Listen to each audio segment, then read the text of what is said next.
আমরা চাই শওকত মোল্লাকে অ্যারেস্ট করা হোক, যে পাউন্ডের অবজারভার ছিল, বাইরে থেকে গুন্ডা মাস্তান অস্ত্র শস্ত্র নিয়েছে, এই আরাবুল ইসলামদের সহযোগিতা নিয়ে ভাঙড়ে অশান্তি করেছে, যে অভিষেক ব্যানার্জির কাছের লোক, তাকে অ্যারেস্ট করা হোক।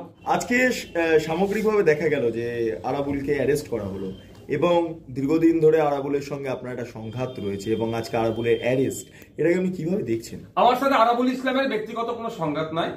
গণতন্ত্র রক্ষার লড়াই আমরা এগিয়ে যাই, আর আরাবুল ইসলামদের মতো যারা আছে তারা গণতন্ত্রকে হত্যা খেলায় মেতে ওঠে।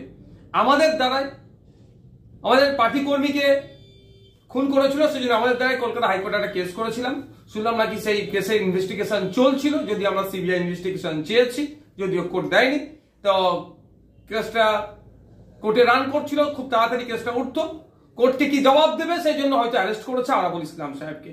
তবে ভাঙড়ে যে অশান্তি হচ্ছে পঞ্চায়েত ভোটকে কেন্দ্র করে, আমাদের কর্মীকে তারা হত্যা করেছে, নমিনেশন যারা করতে দেয়নি, যারা আমাদের ভোট যখন দিতে যাচ্ছিল আমাদের কর্মীদের মারধর করেছে, গুলি করে আমাদের কর্মীর পাকে নষ্ট করে দিয়েছে, এর মূল হোতা হচ্ছে আরাবুল ইসলাম নয়, শওকত মোল্লা।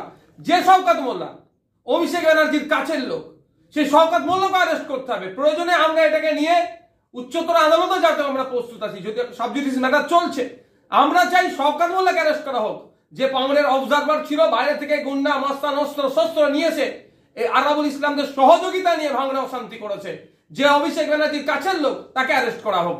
এখন আরাবুল ইসলামকে আমার মনে হয় তো এক ধরনের ছেটে ফেলা হচ্ছে, কারণ আরাবুল ইসলাম তুলনামূলক এখন তার শক্তি ক্ষয় হয়ে যাচ্ছে, সে আর এখানে দাঁড়াতে পারছে না।